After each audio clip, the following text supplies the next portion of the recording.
योग बन्नी नमस्तुते नमस्तुते नमस्तुते नमस्तुते नमस्तुते।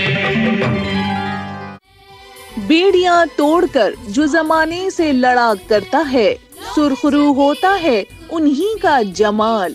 सादगी व सच्चाई से की गई हो गर तदबीरें, अंजाम भी उसका दिलकश ही हुआ करता है।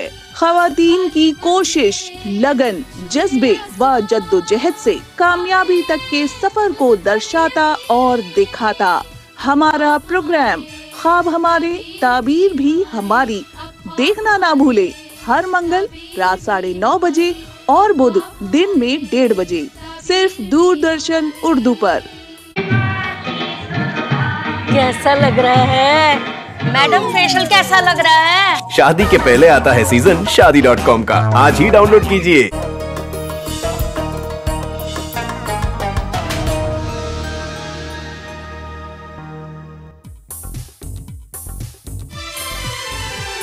कुछ ख्वाब है कुछ अरमान है, कुछ ख्वाब है कुछ अरमान है, लोहे जगी एक उम्मीद की, आओ कुछ कर दिखाए, सारी दुनिया पे छाए, पाले मंजिले झूले आसमां, हमें खुद पर यकीन, अब ख्वाब हमारे ताबीर भी हमारी, अब ख्वाब हमारे ताबीर भी हमारी, अब ख्वाब हमारे ताबीर भी हमारी। नाज़ों से पाला है जिसके वालिदैन ने, वो शमा जलाती है हर ख़ानदान में। खैर मक़दम है आपका नाज़रीन, प्रोग्राम ख्वाब हमारे ताबीर भी हमारी में आप देख रहे हैं दूरदर्शन का उर्दू चैनल और मैं हूं आपका मेज़बान मुस्तहसन रिज़वी। नाज़रीन, जैसा कि आप जानते हैं प्रोग्राम ख्वाब हमारे ताबीर भी हमारी एक ऐसा प्रोग्राम है जिसमें हम एक कामयाब ख़ातून को पेश करते हैं, उनको आपके रूबरू लाते हैं और ये बताने की कोशिश करते हैं कि ख्वाब कैसे होते हैं और इसकी ताबीर तक कैसे पहुंचते हैं। नाज़रीन, आज के इस शुमारे में हमारी मेहमान हैं डॉक्टर दिव्या तंवर। आप एक एकेडमिशियन हैं, आप एक कंप्यूटर एक्सपर्ट हैं, आप एक सोशल एक्टिविस्ट भी हैं और आप कॉलम्स लिखती हैं, आपने कई किताबें लिखी हैं, कई किताबों की मुसन्निफ़ हैं आप, और आप एक NGO भी चलाती हैं। डॉक्टर दिव्या तंवर की कामयाबी और उनकी शख्सियत का बखान करते हुए मुझे बेहद खुशी का एहसास हो रहा है कि इल्म ही वो हथियार है जिसके ज़रिए बुलंदी को हासिल करना मुमकिन है। कहा भी जाता है कि इल्म हासिल करने में कोई परेशानी या दिक्कत आपको डिगा नहीं सकती। दिव्या तंवर इसी कहावत को सच साबित करने वाली शख्सियत हमारे माशरे की रोल मॉडल साबित हुई हैं। एक लोअर मिडिल क्लास फैमिली की बेटी आज कामयाबी की बुलंदी को न सिर्फ हासिल कर चुकी है बल्कि धरती का सितारा बनकर अंधेरी बस्ती में रोशनी फैला रही हैं। इतने सारे अवार्ड्स और सर्टिफिकेट्स डॉक्टर दिव्या तंवर की कामयाबी की गवाही दे रहे हैं। न जाने कितनी ही महफिलों की गेस्ट ऑफ ऑनर बन चुकी दिव्या का बचपन बहुत अच्छा नहीं रहा। अपने बचपन की मुश्किलों और दिक्कतों को याद कर उनकी आंखें नम हो जाती हैं। हालांकि दिव्या के पास आज किसी भी चीज़ की कमी नहीं है और वो कई ऐसे ऑर्गेनाइजेशंस को लीड कर रही हैं जहां का सफ़र बिल्कुल भी आम नहीं हो सकता। लेकिन इतना तो पक्का यकीन के साथ कहा जा सकता है कि कामयाबी नाम की मंजिल सिर्फ तालीम नाम के रास्ते पर चलकर ही पाई जा सकती है। हो खुदी पर यकीन तो सहारा किसका, मंजिल उसे मयस्सर, इरादा बुलंद जिसका। खैर मकदम है मैडम आपका हमारे इस प्रोग्राम ख्वाब हमारी ताबीर भी हमारी में। मैडम पहले तो बहुत मुबारकबाद, आपने इतनी कामयाबियां हासिल की और सवाल इस बात से शुरू करते हैं कि अपने बीते हुए कल के बारे में बताइए। कैसे आपने, कहाँ पैदा हुई, कैसे आपने ज़िंदगी शुरू की?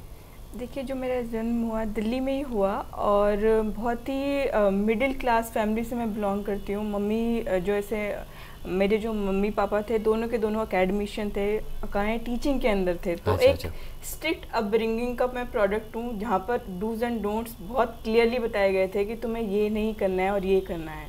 तो उस तरीके से मेरी पढ़ाई हुई है, उस तरीके से मेरा जिसे कहते हैं ना पालन पोषण हुआ है। जैसे बहुत तरीके से समझाया गया कि ये तुम्हें नहीं करना है। इवन कपड़ों के साथ साथ भी ये भी था कि तुम किस टाइम पे उठोगे, क्या खाओगे, कैसे चलोगे।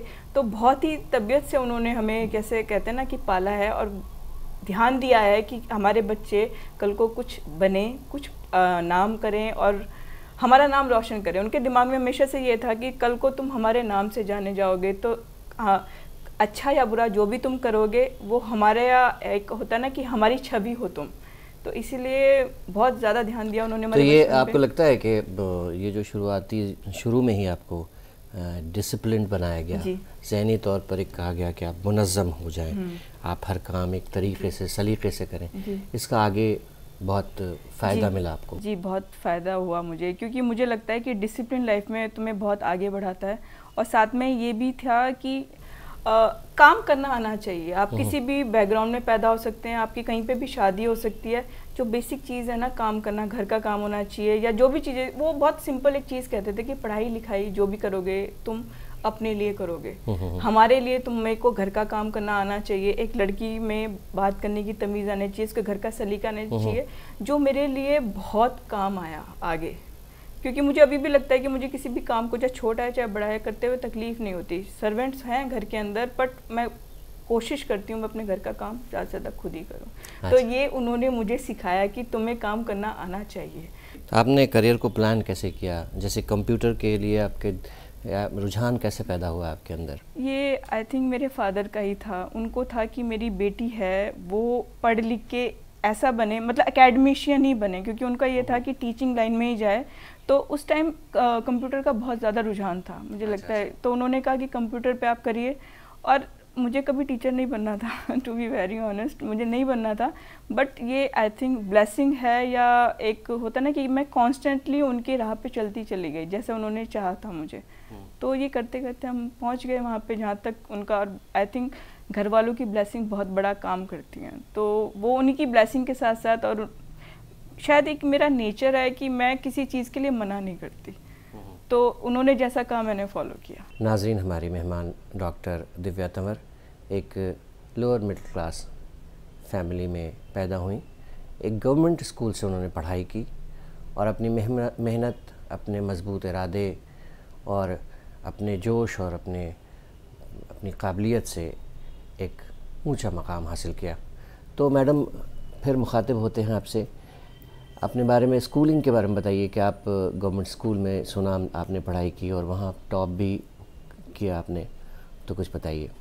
जी, चिराग दिल्ली का गवर्नमेंट स्कूल था, स्वामी नगर में थे। होता ना कि पहले से 5वीं तक मैंने चिराग दिल्ली के गवर्नमेंट स्कूल में पढ़ाई करी। उसके बाद हमारा एक स्कूल होता था स्वामी नगर में, उसमें मैंने 10th तक पढ़ाई करी और शायद वहाँ पे टॉपर थे हम लोग, क्योंकि एक पढ़ाने का वहाँ पे तरीका डिफरेंट था। मुझे लगता है कि मुझे हर एक को ये बताना चाहिए कि गवर्नमेंट स्कूल के बच्चे कहीं ना कहीं बहुत अच्छा एक्सेप्शनली करते हैं, क्योंकि वहाँ पे जो उनको चीज़ें समझाई, सिखाई और बताई जाती हैं वो उन्हें कहीं ना कहीं नज़दीक ले आती है ग्राउंड रियलिटी के। हम बहुत कम में बहुत अच्छा पढ़ते हैं।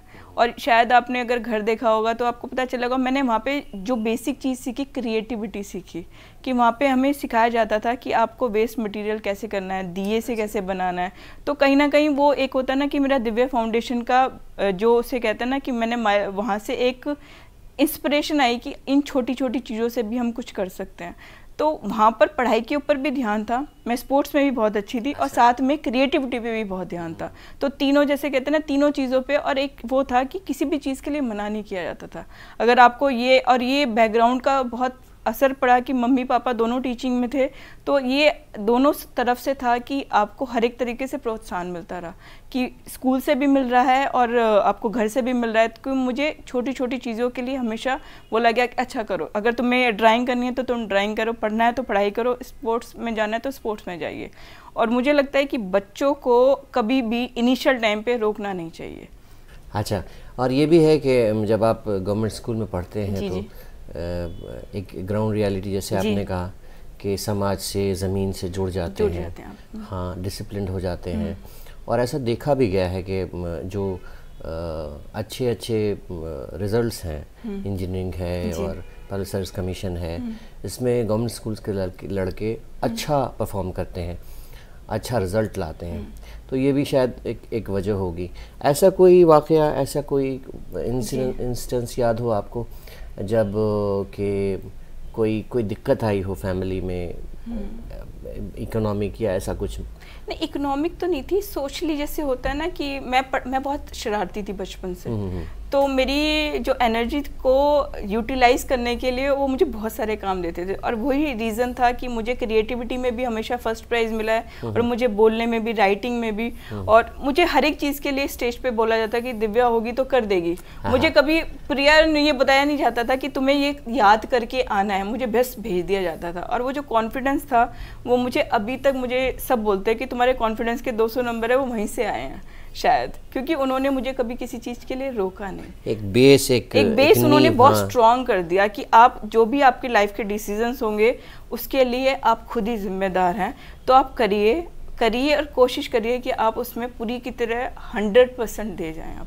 तो मुझे लगता है मेरी जो स्कूल की, जहाँ पे मैं अब पहुँची हूँ, वो मेरा स्कूल का बैकग्राउंड ही है। अच्छा, अब वहाँ से आते हैं कि आप कंप्यूटर की एक्सपर्ट हैं, आपने पीएचडी किया है जी। और वो भी साइबर क्राइम आपका सब्जेक्ट रहा है, इस पर कुछ रोशनी डालिए आप। देखिए, जब मैंने पीएचडी करने का सोचा तो पीएचडी एक अपने आप में बहुत बड़ी चीज़ होती है, तो एक बहुत बड़ा नया सब्जेक्ट था। आईटी में नॉर्मली लोग पीएचडी नहीं करते हैं, नहीं करते हैं। तो मेरा ये था कि मेरा सिक्योरिटी, डेटा माइनिंग और ये साइबर सिक्योरिटी पे था, बहुत नया सब्जेक्ट था। तो लोगों ने मना भी करा कि इसके लिए आप डेटा कैसे अरेंज करेंगे, कैसे होगा, कोई भी टूल्स भी अवेलेबल नहीं है उस टाइम पे। तो ये था कि, पर मुझे था कि नया सब्जेक्ट है। आपने एक बात नोट करी होगी, और वो कहाँ से आया कि आप जब भी किसी भी वेबसाइट पे, जैसे बच्चों का रिजल्ट आता है तो वो साइट बंद हो जाती है काम करना, या रेलवे की आप साइट देखिए या इग्नू की साइट देखिए, जो भी कुछ होता है कि अगर आप नंबर ऑफ स्ट्राइक्स जब उस पर भेजेंगे तो वो साइट बंद हो जाती है। तो ये होता है, एक वहीं से स्टार्ट हुआ कि ऐसे साइट क्यों बंद होती है। एक तो ये होता है कि आप ट्रैफिक भेज दीजिए या ज़्यादा लोड भेज दीजिए, या ये ऐसा होता है कि वो इंटेंशनली करा जाता है। तो वहीं से ही स्टार्ट हुआ कि ये रीज़न क्या है। तो साइबर सिक्योरिटी का एक पहला जो ऐसे ना पहला कदम मेरा वहाँ पे था। रिसर्च में पीएचडी थीसिस लिखने के अलावा आप बहुत कुछ आपने लिखा। आप आर्टिकल्स लिखती हैं, ब्लॉग्स लिखती हैं, आपने कई किताबें लिखी हैं। जी। तो ये हमारे देखने वालों को बताएं। देखिए, जैसे अभी हम साइबर सिक्योरिटी की बात करें कि सब कुछ हमने डिजिटलाइज कर दिया। डिजिटलाइजेशन में क्या है कि आपने उसके अंदर लिमिट नहीं रखी है। जैसे मैं बच्चों के बारे में बात करती हूँ कि बच्चों, जब कभी हम उनके हाथ में मोबाइल देते हैं तो हम एक ऐसी चीज़ उनके हाथ में दे रहे हैं जिसके साथ वो कुछ भी देख सकते हैं और कुछ भी सेंड कर सकते हैं। अब लड़कियां हैं, टीनेजर, उनके साथ साइबर स्टॉकिंग होती है या साइबर बुलिंग होती है बच्चों के साथ। तो आप अपने बच्चों को किस तरीके से इस इन्वायरमेंट में सिक्योर कर सकते हैं, उसमें एक माँ बाप का रोल और एक मेंटर का रोल बहुत ज़्यादा आता है। यहाँ पे टीचर्स का रोल आता है कि वो अपने बच्चों को बताएं कि देखो बेटा, एक उम्र होती है हर एक चीज़ की, इसमें माँ बाप का रोल होता है कि आप अपने बच्चों को ज़रूर समझाइए, सिखाइए कि अगर कुछ गलत देख रहे हैं या कुछ आपसे कोई गलत बोला जा रहा है तो आप अपने माँ बाप से बात करिए और उनसे पूछिए कि ये ऐसा हो रहा है, चुप मत रहिए। मैडम, मैं आपको रोकना चाहूँगा, बात हो रही थी किताबों पे। जी। आप लिखती हैं, तो आपने किताबें कौन कौन सी लिखी हैं? मैंने अभी तक की 7 किताबें लिख चुकी हूँ मैं, तो सारी cyber security, data mining, database के ऊपर ही हैं सारी की सारी। और उसमें सबसे ज़्यादा जो चीज़ें थी, जो भी अभी लास्ट हुई थी कि ऑटोमेशन और साइबर सिक्योरिटी के अंदर किस तरीके से हम किस मोड पे जा रहे हैं, कि सिक्योरिटी किस तरीके से एक बहुत इंपॉर्टेंट रोल प्ले करती है जब आप डिजिटलाइजेशन की तरफ जाते हैं। तो अभी रिसेंटली बुक लॉन्च हुई थी अभी 14 अक्टूबर 2020 के अंदर। तो उसमें सारा का सारा जितना भी मैंने था वो केस स्टडीज़ ली थी। केस स्टडीज़ थी कि दिल्ली में क्राइम किस तरीके से होता है। किस तरीके से क्राइम होते हैं और क्राइम में किस तरीके से डिजिटलाइजेशन और साइबर सिक्योरिटी एक रोल प्ले करती है, कि अगर एक्सटॉर्शन का केस है तो किस तरीके से आप उसको करेंगे, क्रैक करेंगे, अगर हैकिंग का है तो किस तरीके से करेंगे, अगर आपके बच्चे के ऊपर कोई ब्लैकमेल कर रहा है तो किस तरीके से होगा, और कोई आपको बुली कर रहा है या आपको किस तरीके के थ्रेट भेज रहा है तो वो किस तरीके से, किस कैटेगरी में आते हैं। तो वो बुक थी और मुझे लगता है कि अब आगे भी मैं उसके ऊपर लिखूंगी, क्योंकि एक बहुत वास्ट सब्जेक्ट है और इस पे हमें कॉमन लोगों को बताना बहुत ज़रूरी है कि आप एक क्लिक के साथ बहुत कुछ भेज रहे हैं। अब अगर आपके ऊपर आपके फ़ोन पे अगर कुछ आता है तो आप उसको देखिए बगैर क्लिक ना करिए, अपने बच्चों को भी समझाइए और स्पेशली आपकी घर की महिलाओं को बताइए। तो वो जो बुक है वो बेसिक एग्जाम्पल से रिलेटेड है और डेली लाइफ से रिलेटेड है, किस तरीके से आपके अकाउंट से पैसे जाते हैं, किस तरीके से आपका एक अकाउंट हैक होता है, किस तरीके से मोबाइल पे कुछ चीज़ें देखी जाती हैं, और जैसे अभी व्हाट्सअप का चल रहा है कि आप सिक्योरिटी बहुत बड़ा इशू है, इंक्रिप्शन क्या होता है। तो छोटे छोटे एग्जाम्पल से मैंने उस लोगों को बेदार करने की ज़रूरत है, लोगों को आगाह करने की ज़रूरत है और साथ में एक ट्रांसपेरेंसी लाने की ज़रूरत है कि आप बहुत बड़ी बड़ी चीज़ों को बहुत हैवी शब्दों से ना उसको छुपाइए, उनको आसान तरीके से बताइए जिस तरीके से लोग समझें और उनको अपनी ज़रूरत के हिसाब से यूज़ करें और अपनी रोज़मर्रा की लाइफ में लेकर आएँ। ये तो समाज के लिए बहुत ही फ़ायदेमंद और बहुत ही ज़रूरी चीज़ है। अब इससे मुड़ते हैं कि आप सोशल एक्टिविस्ट हैं, आपका अपना एक NGO है और इस तरह से भी आप समाज की खिदमत कर रही हैं, तो उस पर कुछ बताइए, कैसे करती हैं आप? देखिए, इसका भी मैं आपको एग्जांपल देती हूँ। मैं कॉलेज में पढ़ाती थी तो ऐसा होता है कि मैं नॉर्मली जितने भी हमारे यहाँ पे स्वीपर वगैरह होते हैं तो वो नॉर्मली मुझसे बात करते थे। तो उसका एक एग्जांपल था कि लोग आ रहे थे और मैं उनसे पूछती रहती हूँ कि घर में ठीक है, बच्चे ठीक है। तो एक ने बहुत ही बोला कि हमारे बच्चे का एडमिशन नहीं हो रहा कहीं पे भी। तो मैंने कहा, पूछा क्यों नहीं हो रहा, क्योंकि जैसे लोग यहाँ पे काम करने के लिए आते हैं, बिहार से आ रहे हैं, यूपी से आ रहे हैं, तो उन्होंने कहा कि आधार कार्ड चाहिए। मैंने कहा आधार कार्ड तो इम्पोर्टेंट नहीं है। तो वहाँ से स्टार्ट हुई कि छोटी छोटी इन्फॉर्मेशन, जो लोग कहते हैं कि NGO में बहुत पैसा लगता है, पर आप राइट इन्फॉर्मेशन भी तो नहीं देते लोगों को। वो भी तो एक बहुत बड़ा समाज का एक हिस्सा है और समाज का एक काम है जिसमें आप लोगों को बताइए कि देखिए आपको ये इन्फॉर्मेशन यहाँ से मिलेगी, आपका आधार कार्ड यहाँ से बनेगा। और बच्चे के आधार कार्ड की ज़रूरत नहीं है एडमिशन के लिए, एक एप्लीकेशन चली जाएगी, आप जिस घर में किराए पे रहते हैं वहाँ पे चला जाएगा, वहाँ पे 2 लोगों के सिग्नेचर चला जाएंगे। उसके हिसाब से मतलब वो एक ऐसा एक इंसिडेंट था कि आप एक इन्फॉर्मेशन भी सही तरीके से लोगों को नहीं बता पा रहे। तो वहाँ से इस फाउंडेशन का मैंने कहते नींव रखी। और बेसिकली तो यही होता है कि हम लोगों को यही बताते हैं कि अगर आपको जॉब नहीं है तो आपकी जॉब इस तरीके की यहाँ पे है, और अगर आपको कुछ नौकरी चाहिए तो नौकरी इस तरीके से अवेलेबल है। आपका अगर जैसे आधार कार्ड का हो गया, एक एग्जांपल हो गया, और साथ में ये हो गया कि लोगों की पेंशन, जो एक विधवा है उसकी पेंशन है, और पेंशन में जो लोग बीच में उनकी पेंशन के फॉर्म भरने के भी पैसे लेते हैं, तो वो एक बहुत चीज़ है जो आपको दिल को बहुत वो कर जाती है। बहुत सेंसिटिव इशू है कि लोगों की रोज़मर्रा की लोगों की बेसिक चीज़ है और उसी पे वो डिपेंडेंट है, और उसमें भी लोग पैसे ले लेते हैं। तो वहीं से एक NGO की शुरुआत हुई और फिर मैंने स्लम में काम करना शुरू करा और सोचा कि क्या करती हैं, मतलब स्लम में क्या करती हैं? हमारा बेसिकली जो है, जो वुमेन होती हैं, जैसे औरतें हैं जो स्लम में काम करती हैं, जैसे उनकी आय को अगर 5 रुपये से 50 रुपये तक कैसे बढ़ाया जाए, तो हम वुमेन एम्पावरमेंट में काम करते हैं। MSME के थ्रू हमने 2-3 प्रोजेक्ट करे हैं, जिसमें ये था कि सॉफ्ट टॉयज़ बनाना या वेस्ट मटेरियल की चीज़ें बनाना या सोप बनाना और कैंडल्स बनाना, तो वो सिखाती थी। साथ में ये बताया जाता था कि आप अगर अपना बिजनेस करना चाहते हैं तो आपको लोन कैसे मिल सकता है, आप फॉर्म कैसे भर सकते हैं, आप अपना किस तरीके से बिजनेस को आप ऑथेंटिकेटेड कर सकते हैं, कैसे आपको ट्रेडमार्क मिलेगा। तो ये छोटी छोटी चीज़ें थी जिससे हमने स्टार्ट करा, लोगों को बताया कि इन्फॉर्मेशन, राइट इन्फॉर्मेशन बतानी भी बहुत ज़रूरी है, क्योंकि गवर्नमेंट बहुत सारी स्कीम बनाती है पर वो स्कीम बनाने वाला भी तो चाहिए। वक्त का मैनेजमेंट कैसे कर पाती हैं? जैसे आप शुरुआत में जैसे मान के चलें कि आप सिंगल थी, फिर आपकी फैमिली हुई, तो काम तो आपका चल रहा था, आप कुछ कर रही होंगी, तो आपने कैसे उसको अपने कंट्रोल में रखा, उसको मैनेज किया? मुझे लगता है कि जब मैं सिंगल थी तो मेरे पास रिस्ट्रिक्शन बहुत ज़्यादा थी। शादी के बाद शायद रिस्ट्रिक्शन कम हो गए मेरे लिए। आई थिंक पति का काफ़ी रोल रहा है इसमें। उन्होंने मुझे हमेशा से एक फ्री हैंड दिया है कि तुम्हें जो करना है करिए, आपको पढ़ाई करनी है आप पढ़ाई करिए, आपको अपना सोशल वर्क करना है सोशल वर्क करिए। और कहीं ना कहीं एक पार्टनर का सपोर्ट बहुत ज़रूरी होता है आपकी लाइफ में। और टाइम मैनेजमेंट तो मैंने कहा ब्रिंगिंग से मेरे अंदर बहुत स्ट्रिक्ट है, डिसिप्लिन रही है। मैं नो मैटर व्हाट में भी, मैं कितने भी बजे सोऊं, मैं सुबह 5 बजे उठ ही जाती हूँ। तो मेरा एक अर्ली राइजर है और उसके अंदर बहुत सारे काम मेरे हो जाते हैं। मेरा पढ़ना उसका एक रूटीन है। मैं रेगुलरली किताबें, आप देख रहे होंगे तो रेगुलरली मैं किताबें पढ़ती हूँ और मैं एक हफ्ते में 2-3 किताबें पढ़ जाती हूँ। तो ये मेरा रूटीन रहा है। तो उसी से ब्लॉगिंग का भी हुआ है। तो ये चीज़ें कहीं ना कहीं आपको डिसिप्लिन से आती हैं। तो वो टाइम मैनेजमेंट डिसिप्लिन के साथ ही एक एग्जाम वो है मेरा, कि कहीं ना कहीं मैंने वो अर्ली एज में ही सीख लिया था कि टाइम वेस्ट नहीं करना है चीज़ों पे। अच्छा, एक मैगजीन में भी आप लिखती हैं? जी जी। तो वो क्या सर है? वो कॉर्पोरेट इनसाइट था। तो उन्होंने सबसे पहले मुझे जब अप्रोच किया तो उन्होंने मेरा इंटरव्यू वुमेन एम्पावरमेंट के ऊपर, वुमेन अचीवमेंट के ऊपर वो कुछ लिख रहे थे। तो मेरे को वो फीचर करना चाहते थे।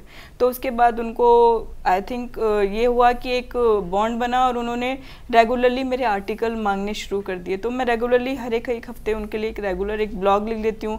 हिंदी में भी है, इंग्लिश में भी है। तो छोटी छोटी चीज़ें होती रहती हैं। तो वो कॉर्पोरेट इनसाइट का मैं एक पार्ट ही बन गई हूँ अब, तो ये लगता है मुझे। तो एक बहुत अच्छा था वो। मुझे बेसिकली ये कहते हैं कि हर एक नया टॉपिक, जैसे अभी न्यू एजुकेशन पॉलिसीज आए तो आप इंग्लिश में भी लिखिए, हिंदी में भी लिखिए। अच्छा अच्छा। हाँ, तो जिससे कि वो हर एक जगह पे जाए। जो कॉर्पोरेट इनसाइट पढ़ने वाला है वो हिंदी वाला जो वो है, जो जिसको कहते हैं कि पढ़ने वाला है, वो उसको भी समझ आए। आप लैंग्वेज को इजी रखिए और इंग्लिश वाले के लिए दूसरी तरीके की लैंग्वेज यूज़ करिए। तो सेम कंटेंट हम 2 लैंग्वेज के अंदर और सेम एग्जाम्पल की तरह, मतलब डिफरेंट एग्जाम्पल के थ्रू हम लोग करते हैं। मैडम, आप एक एकेडमिशियन हैं, एक प्राइवेट यूनिवर्सिटी में डायरेक्टर हैं और इतना लंबा आपका सफ़र रहा है, इतना कामयाबियों भरा सफ़र रहा है और स्टूडेंट्स से लगातार इंटरेक्शन में रहती हैं। आप यूनिवर्सिटी में हैं और आपने जैसा बताया आप जामिया और JNU और जामिया हमदर्द इन सब जगहों पे रही हैं। तो आपका क्या कहना है, क्या मैसेज है, या आप क्या कहना चाहती हैं कि स्टूडेंट्स को किस तरह से तैयार होना चाहिए आगे बढ़ने के लिए, पढ़ना लिखना चाहिए, क्या ज़रूरी है उनके लिए? देखिए, इस कोरोना के टाइम में हमें ये सिखा दिया कि स्किलिंग बहुत इम्पॉर्टेंट है। आपको इतना पढ़ने लिखने के बाद अगर डिपेंड होना पड़े किसी के ऊपर जॉब के लिए, तो मुझे लगता है कि वो जस्टिफाइड नहीं है। कि एक माँ बाप, जो एक मिडिल क्लास माँ बाप है, जो अपने बच्चे पे बहुत अमाउंट का पैसा लगाकर और वो सोचे कि 10-15 हज़ार की नौकरी मिलेगी इसको बाद। तो मेरा हमेशा से रहता है कि बच्चे एक स्किलिंग पे जाएं, स्किलिंग पे ध्यान दें। और स्पेशली मैं ये कहना चाहूँगी कि इंक्यूबेशन, अगर हम यूनिवर्सिटीज़ में हमारा अभी नया प्रोजेक्ट स्टार्ट हुआ है जिसमें हमने इंक्यूबेटर्स बच्चों पे ध्यान दिया है कि बच्चे वहाँ पे सेल्फ सस्टेनिंग मॉडल पे काम करें। और मैं ये कहना चाहूँगी स्पेशली फॉर गर्ल्स बहुत ज़रूरी है लड़कियों के लिए पढ़ना और आत्मनिर्भर होना। जो हमारी गवर्नमेंट का भी एक इनिशिएटिव है कि कहीं ना कहीं लड़कियों का, क्योंकि एक खासी जनरेशन है, अगर आप 50% लगा लें तो 50% औरतें हैं और जीडीपी में अगर वो कहीं कंट्रीब्यूट नहीं कर रही हैं तो हमारा देश कहीं नहीं पहुंच पाएगा। तो उनके लिए पढ़ना लिखना और कमाना बहुत ज़रूरी है। तो आप अपने घर की लड़कियों पे ज़्यादा ध्यान दीजिए कि कहीं ना कहीं जब आप एक घर की लड़की को पढ़ाते हैं, उसको सक्षम बनाते हैं, तो कहीं ना कहीं आप पूरे परिवार को सक्षम बनाते हैं और वहीं से बहुत सारी चीज़ें ख़त्म हो जाती है, जिसे डोमेस्टिक वायलेंस कहा जाता है और उनका शोषण ख़त्म हो जाता है। हाथ में पैसा रहना बहुत ज़रूरी है। बहुत ज़रूरी है कि वो शादी के बाद माँ बाप पे डिपेंड ना करें और बहुत ज़रूरी है कि वो कहीं ना कहीं अपने आप में एक, जिसे कहते हैं ना, में उनकी फूटिंग हाँ, फैमिली के अंदर एक स्टैंड रहे। क्योंकि मुझे लगता है कि अगर घर में औरत की इज्जत नहीं होती तो कहीं ना कहीं वो घर में एक बच्चा भी सीखता है कि मुझे आगे औरत की इज्जत नहीं करनी। तो ये एक रेप्लिकेशन है कि आप कहीं ना कहीं उस चीज़ को एक बता रहे हैं कि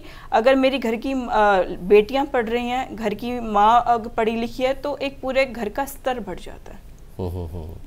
और मैडम, आपके फ्यूचर प्लान्स के बारे में, आप सोशल वर्क करती हैं, तो आप आगे मुस्तकबिल में क्या सोचती हैं, क्या करना चाहती हैं? देखिए, मुझे एक चीज़ हमेशा से लगती है कि अगर आपको भगवान ने सक्षम बनाया है, जिसे कहते हैं ना कि आई एम टू ब्लेस्ड, तो ये मेरी रिस्पॉन्सिबिलिटी है to give back to society. तो यही एक मेरा प्लान है कि आगे मैं वुमेन एम्पावरमेंट में काम करूं और जो औरतें हैं स्पेशली जो स्लम में काम करते हैं, जो BPL में हैं और जो लड़कियां हैं जिनकी पढ़ाई के खर्चे नहीं हो पाते और किसी भी ज़रूरत, जैसे आप आसपास के लोगों को देखते हैं कि बच्चे बहुत ब्राइट हैं पर पढ़ नहीं पाते, तो मैं चाहती हूँ कि मैं उस दिशा में काम करूँ और उसमें कोशिश करूँ कि कहीं ना कहीं मैं 1% एक सोसाइटी पे कंट्रीब्यूट कर पाऊँ। अच्छा, आपको क्या लगता है कि जिस तरह से कुछ लोग हैं जो कि एक प्लानिंग से एक सोसाइटी बना के काम करते हैं, समाज कितना साथ आता है उनके, या कि क्या अप्रिसिएशन मिलता है, या कि क्या रुकावटें आती हैं? देखिए, इनिशियल टाइम पे तो मुझे लगता है कि हर एक जगह रुकावट आती है। वो कहते हैं ना, संघर्ष हर एक का पार्ट होता है और संघर्ष कहीं ना कहीं आपको एक बेहतर इंसान बनाता है। तो बहुत ज़रूरी है कि आप अपने पे विश्वास रखिए कि अगर ये मैंने सोचा है तो मुझे करना ही है, और ये मेरे साथ बचपन से ही था। तो मुझे लगता है कि समाज चाहे आपके अगेंस्ट हो, चाहे कुछ भी आपके अगेंस्ट हो, अगर आपने सोचा है और वो काम मॉरली सही है तो आपको ज़रूर उस पर 100% देना चाहिए। टर्टल बनना चाहिए, छोटा छोटा स्टोन करके आपको आगे बढ़ना चाहिए। आप ज़रूरत नहीं है कि आप बहुत जल्दी से सक्सेस मिल जाए या बहुत जल्दी आपको उसके रिज़ल्ट आ जाए, बट आपको उसमें आगे बढ़ना ज़रूरी है। धीरे धीरे काम करिए तो कहीं ना कहीं 100% आपको सफलता तो ज़रूर मिलेगी। ये मेरे फादर कहते थे तो मैं इसी को फॉलो करती आ रही हूँ। आपको देख के ऐसा लगता है मैडम कि आपने अपने वालिद का, अपने फादर का ख्वाब सच किया है, और उनका इंतकाल काफ़ी कम उम्र में 56 ईयर्स के जैसा आपने बताया भी था। तो आप उसको कुछ शेयर करिए, आपको कैसा लगता है? देखिए, वो मेरी लाइफ का सबसे आई थिंक दर्दनाक पल था। मेरा जो बचपन था, मैं बहुत नॉटी थी और वो हमेशा से ये रहा कि ये कुछ नहीं कर पाएगी। मतलब माँ बाप का हमेशा से रहा कि शायद ये जैसे कहते हैं ना, खोटा सिक्का घर का, कि कुछ पढ़ ले बस बहुत है, नकल मार रही है तो कोई बात नहीं, नकल मार ले। तो ये सारी की सारी चीज़ें रही हमेशा से। बट उनका हमेशा से ये था कि मेरा सबसे फेवरेट बच्चा है वो, तो उनका मेरी लाइफ से जाना सबसे ज़्यादा मतलब दुखदायी था। मैं आई थिंक उससे अभी तक नहीं निकल पाई। तो मैं चाहती थी कि वो देखें ये सक्सेस, क्योंकि उनको कभी शायद उम्मीद नहीं थी कि मैं कुछ कर पाऊंगी ऐसा। क्योंकि उस टाइम पे ये था कि ग्रेजुएशन करी थी, मेरा एमसीए में था, और उन्होंने मुझसे पूछा भी था कि अब शादी करोगे या फिर तुम उसको कंटिन्यू रखोगे। तो मैंने कहा पापा शादी कैसे करूं, क्योंकि एमसीए अच्छा नहीं लगेगा कि शादी, मतलब मैं शादी के बाद कॉलेज जाऊं। तो उन्होंने मुझे कहा था कि अच्छा ठीक है, तुम इसको, शादी की बात हम नहीं करेंगे। एंड उसके अगस्त की बात थी, ये मेरा एमसीए में एडमिशन हुआ था, मैं शायद 2nd रैंक आई थी उसमें सीएटी के अंदर, और उसके बाद with in 1 month he died. और उसके बाद आई थिंक मेरी लाइफ पूरी चेंज हो गई। उसके बाद शादी हो गई, सर्कमस्टांसेस कुछ, क्योंकि साइकोलॉजिकल इश्यूज हो गए थे मेरे साथ, और शादी हुई, और शादी होने के बाद तो लाइफ एकदम चेंज हो गई। तो वो जो फेज़ था, जो मैंने बहुत ही लो फेज़ देखा है कि मैं लिख नहीं पा रही हूँ, काम नहीं कर पा रही हूँ, तो उसके बाद धीरे धीरे बट मुझे लगता है कि वो जो स्ट्रगल था वो तुम्हें कहीं ना कहीं बहुत स्ट्रॉन्ग बनाता है। तो वो अब ये लगता है कि ये जो जर्नी है ये कर लिया मैंने, but I think is all because of blessing, और उनको रहना चाहिए था इसके लिए। हाँ, मगर कभी कभी लगता है आपको, अपना मन अंदर से कहता है, या कि आप उनको पुकारती हैं कि देखो देखो पापा मैंने कर लिया? हाँ, आई ऑलवेज रिमेंबर, मैं पूछा करती हूँ, पहला नाम उन्हीं का आता है मेरे पास, तो वो मेरी लाइफ का पार्ट है। और मुझे लगता है कि अभी ये स्टार्टिंग है मेरी सक्सेस की, और मैं चाहती हूँ कि वो जैसा मुझे देखना चाहते थे मैं वैसे ही बनूँ। और कहीं ना कहीं मेरी मदर बहुत खुश होती है मुझे देख के, रोज़ वो अभी भी आज ये प्रोग्राम के लिए वो सबसे ज़्यादा खुश थी। और होता है ना कि जब तुम किसी बच्चे से बिल्कुल एक्सेप्ट नहीं करते कि वो बच्चा कल को कुछ कर पाएगा, और वो बच्चा कुछ एक्सेप्शनली डिफरेंट कर जाता है, क्योंकि उनको मुझसे कुछ उम्मीद नहीं थी, मुझे खैर अपने आप से भी उम्मीद नहीं थी। उनकी डेथ ने मुझे कहीं ना कहीं बहुत कुछ ट्रांसफॉर्म कर दिया, कि जो ठहराव है मेरे अंदर, और जो से कहते हैं ना कि वो चंचलता चली गई है, और वो सीरियस हो गई हूँ मैं चीज़ों को लेकर, तो वो कहीं ना कहीं उनकी डेथ ने मुझे हिला दिया। मैडम, आपके वालिद के इंतकाल के बाद कुछ दिनों बाद आपकी शादी हो गई, और उस वक्त आप पढ़ाई कर रही थी, एमसीए कर रही थी, तो फिर आगे का सफ़र फिर कैसे रहा? नहीं, इस बात का, जैसे आज जो भी हूँ इसका श्रेय मैं अपने हस्बैंड को देना चाहूँगी। तरुण जी हैं, तो उनका ये हमेशा से था कि तुम अपने वालिदैन मतलब फादर का जो सपना है ज़रूर पूरा करिए, और पढ़ाई में बहुत ज़्यादा उन्होंने मुझे मतलब कहते हैं प्रोत्साहन दिया। मतलब और उसके बाद बहुत सारी जो भी था कि एमसीए किया, एमसीए के बाद मैंने एमटेक किया, एमफिल किया, पीएचडी, तो उस पूरी जर्नी में वो मेरे साथ रहे हर एक चीज़ के लिए। और मैं ये हमेशा कहती हूँ कि शादी में बहुत ज़रूरी है सुकून होना, चाहे प्यार होना हो, सुकून होना बहुत ज़रूरी है। तो ये आगे भी ना डोमेस्टिक वायलेंस से बेकार कुछ नहीं है। तो मैंने ये इस चीज़ से सीखा है कि जो मेरे हस्बैंड हैं वो हमेशा एक बहुत पिलर की तरह मेरे साथ रहे हैं। बहुत बहुत शुक्रिया मैडम आपका, आपने अपना कीमती वक्त दिया इस अहम पहलू पे बात करने के लिए।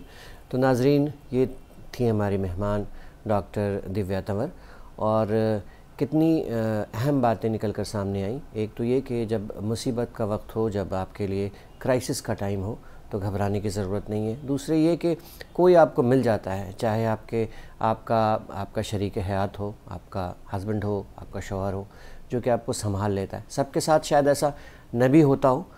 और दो अहम चीज़ें और कि आप डिसिप्लिन रहें और ज़िंदगी में एक मकसद को लेकर आगे चलते रहें। और इख्तिताम से पहले हमारे प्रोड्यूसर नज़म इकबाल साहब का ये शेर कि कर मेहनत और दुनिया के हर सितम पस्त कर दे, अपनी कलम से एक लकीर खींचकर।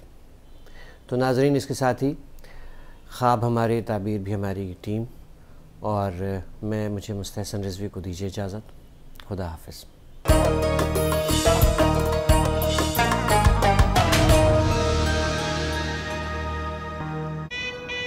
हनीमून के लिए कहाँ जाना है? कहाँ जाना है मैडम?